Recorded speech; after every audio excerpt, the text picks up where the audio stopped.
From today on, there's a 16 Nm direct drive wheelbase for under $550. 16 Nm.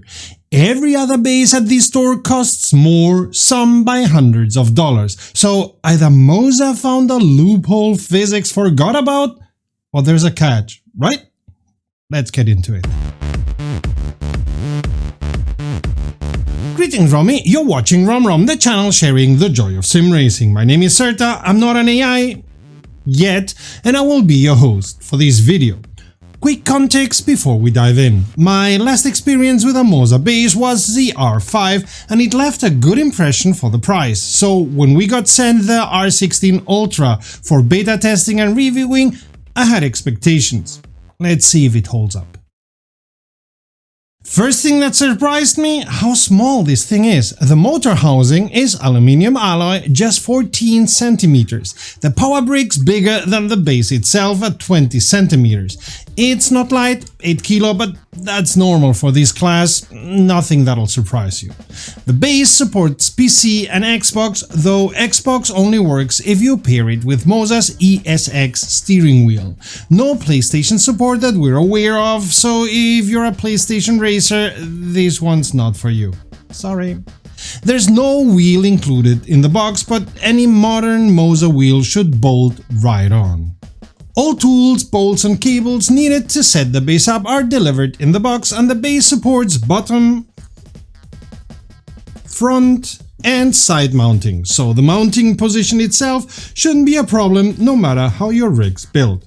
The included hardware, that's another story, because fair warning, the bolts were too short for my SimLab GT1 Pro rig. I swapped in some longer ones from our parts bin here at WromWrom. We've got a ridiculous collection of spare bolts lying around, so this was a 5-minute fix. Your rig may vary. The setup on PC itself was easy. The software installs, walks you through it, then does any firmware update needed. No headaches. Out of the box, the force feedback is set to 60%. I like to fight my wheel a bit, so I cranked it up. One session at 100% later, alright Moza, point taken, I dialed it back a little. Torque is definitely there. The gear shift kick is set pretty aggressive by default. I turned it way down because honestly, you don't feel that kick through the wheel in real racing nearly as much as the marketing suggests. And that's not just a Moza thing, every company oversells that effect. Now the software. This is where things could have gotten dangerous for my upload schedule because it could have dropped me into a rabbit hole of settings and learning and analysis, and let's say the setting list is extensive. You can tune force feedback curves, force interpolation, spring, damper, friction, even how the base reacts to different frequencies, and yes, they explain what that means in the software itself. Really deep stuff. There's also a mobile app that connects over Bluetooth, so you can tweak settings mid-race without pausing to Alt-Tab. I didn't test it myself, I find it easier to just use the PC software, but if you're the type who wants quick adjustments between race stints, that's there for you. You get a bunch of presets out of the box and you can save your own. Technically, you could make a different preset for every sim, every car, every track if you really wanted to. Would I recommend that? Nah. I don't think the software is built to manage that level of chaos gracefully, but the option's there if you're a masochist. There's one important thing missing in my opinion. There's no built-in way to share presets through a Moza community app the way Simucube does. You can still pass files around on Discord or whatever, and honestly the Moza user base is big enough that you'll probably find someone with similar force feedback taste. But it sure feels like a missed opportunity though. A big install base like that basically begs for more kind of shared preset library. I'd sure love to see official community presets one day. A small detail worth knowing, there are two LED strips on the sides of the base. I don't look at them while driving, but if you're the type who cares about your setup looking cool, they're there. Here's the quirk though. While your sim is loading, sometimes even while the track and car are loading, the LEDs turn completely off. First time it happened, I thought something broke, but it didn't. That's just normal behavior and you can change it through the software. Consider yourself warned so you don't panic like I did. About a week before this video, Moza pushed a brand new firmware update that changed things a lot and for the better, which is a good pivot to actually get into how this thing feels to drive, because that's what you're here for and it's where this wheelbase starts making a serious case for itself. The factory presets weren't exactly where I wanted them, but they were already close enough that only minor tweaking was needed. That's important because force feedback is always subjective, half engineering, half black magic. At 60 Nm there's bandwidth to work with, and it shows. I could feel the track, I could feel most of what the tires were doing, and here's the part that made it interesting. I felt the wheel get lighter right before losing grip. That's exactly the kind of feedback that helps you drive faster and safer. Is it perfectly accurate? No. Is it close? Yes, and the firmware updates so far suggest it will get even better. Curbs, road texture, bumps all felt natural. ABS was easy to feel and read. Weight transfer was excellent too, so good that I overcorrected twice because I misjudged it. That one's on me, not the base. The torque strength is strong enough that, as I said, I had to tone it down rather than crank it up. No softening in corners, no weird dropout. Smooth, quick and accurate corrections whenever I needed them. For reference, I tested the base mostly with ACC, AMS2 and LMU.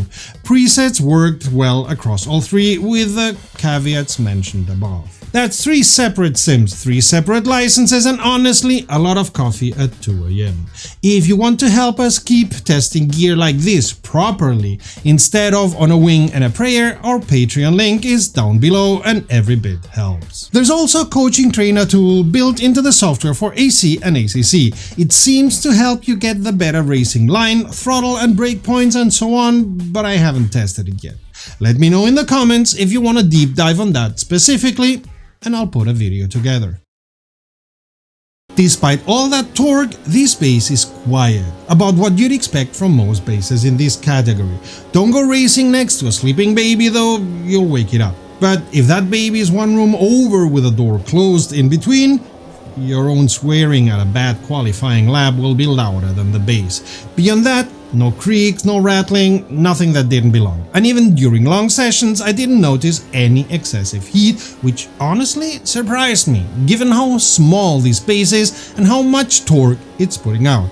As with the other R16 bases from Moza, this here seems to have passive cooling and will adjust the motor phase setting to maintain the full 16 Nm torque without cutting force feedback short due to overheating.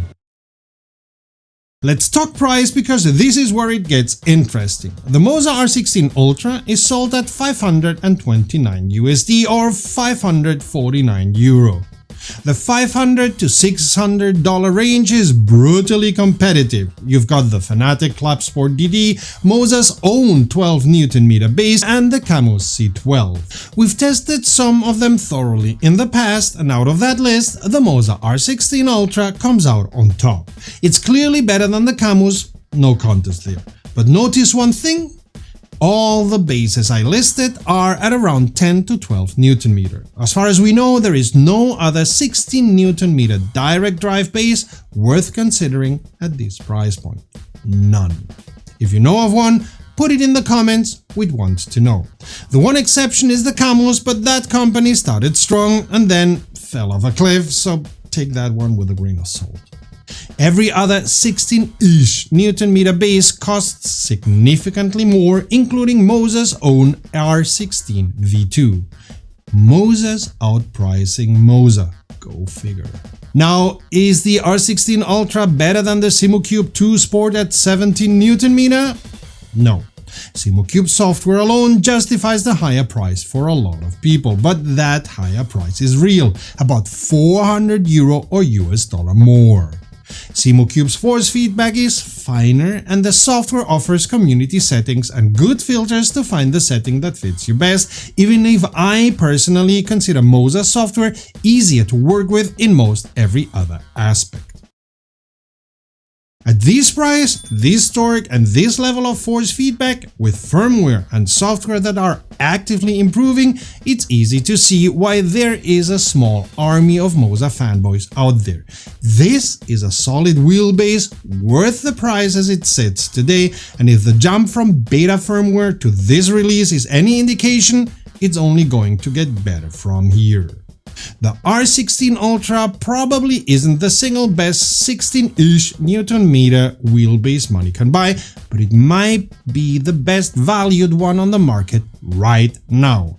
Unless you're ready to spend another 400 to 500 euro on a Simucube, you're not giving up as nearly as much as that price cap would suggest. This is a strong option if you're looking to step into direct drive for the first time or move up from a lower torque base to something more realistic. The presets are good enough out of the box that beginners can jump in and tweak one setting at a time as they gain experience, while more experienced drivers can dial in almost anything to their liking. The Moza R16 Ultra is available now everywhere Moza sells.